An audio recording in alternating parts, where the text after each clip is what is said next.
छोटे पर्दे के सबसे चर्चित सीरियल अनुपमा और इसकी लीड एक्ट्रेस रूपाली गांगुली को लेकर हो रही एक नई चर्चा। वकार शेख जो हाल ही में अनुपमा सीरियल में नजर आए थे, उन्होंने कुछ ऐसा कहा जिससे सोशल मीडिया पर फिर से बहस छिड़ गई है। क्या वाकई में रूपाली गांगुली घमंडी है या ये सिर्फ एक गलतफहमी थी?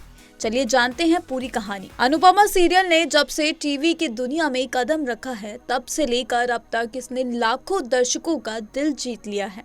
रूपाली गांगुली ने अनुपमा के किरदार को जिस तरह से निभाया है, वो वाकई काबिले तारीफ है। लेकिन जहां सफलता होती है, वहां विवाद भी जरूर आते हैं। बीते कुछ समय में आपने ये जरूर सुना होगा कि कई एक्टर्स ने ये शो छोड़ दिया है। कुछ ने दबी जुबान में कहा कि रूपाली गांगुली का रवैया अच्छा नहीं है, इसलिए लोगों को सेट पर दिक्कत होती है। हालांकि शो के मेकर्स ने इन सभी बातों को अफवाह करार दिया था। अब इस पूरे मामले में वकार शेख का बयान सामने आया है। उन्होंने एक इंटरव्यू में कहा कि जब उन्होंने अनुपमा सीरियल ज्वाइन किया, तब रूपाली गांगुली ने टीम से कहा था, ये कौन शख्स है, ये तो बहुत घमंडी लग रहा है, इसे शो में क्यों लिया गया। ये बात सुनकर सोशल मीडिया पर हलचल मच गई। कई लोग इसे रूपाली का एरोगेंस मानने लगे। लेकिन रुकिए, कहानी यही खत्म नहीं होती। वकार शेख ने आगे कहा, जैसे जैसे हमने साथ में शूटिंग शुरू की, हम अच्छे दोस्त बन गए।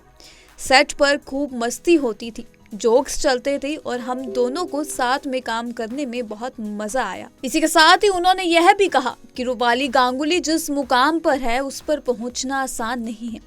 उन्होंने बहुत मेहनत की है और जो उन्हें सफलता मिली है, उसकी वो पूरी हकदार है। अब देखिए, एक तरफ शुरुआती गलतफहमी और दूसरी तरफ एक मजबूत दोस्ती। यही तो टीवी इंडस्ट्री की खूबसूरत है। रिश्ते बदलते देर नहीं लगती। अब बात करें अनुपमा सीरियल की टीआरपी की, तो हाल ही में जारी हुए 14वें हफ्ते की टीआरपी लिस्ट में यह शो दूसरे नंबर पर रहा। यानी दर्शकों का प्यार अब भी इस शो के साथ बना हुआ है। इन दिनों शो में कुछ नए चेहरे भी नजर आ रहे हैं। रणदीप रॉय, अदिज्रा रॉय और अलका कौशल जैसे कलाकार अब इस कहानी का हिस्सा हैं। शो की खासियत यह है कि यह महिलाओं की जिंदगी से जुड़े मुद्दों को बहुत संवेदनशीलता के साथ पेश करता है, जैसे आत्मनिर्भरता, तलाक, समाज का नजरिया और घरेलू संघर्ष। रूपाली का अभिनय इतना दमदार होता है कि वो हर सीन को जीवंत बना देती है। शायद यही वजह है कि अनुपमा आज हर घर की कहानी बन चुकी है। अब सवाल ये उठता है, क्या वाकई में रूपाली गांगुली के साथ काम करना मुश्किल है या फिर यह सिर्फ कुछ लोगों की व्यक्तिगत राय है? वकार शेख की बातों से साफ है कि जो शुरुआत में गलतफहमी लग रही थी, वो बाद में गहरी दोस्ती में बदल गई। और यही दिखाता है कि कोई भी इंसान सिर्फ पहली मुलाकात से नहीं समझा जा सकता। तो आपको क्या लगता है, क्या वकार शेख की बातों से रूपाली की छवि और मजबूत हुई है या फिर ये विवाद यही खत्म नहीं होगा?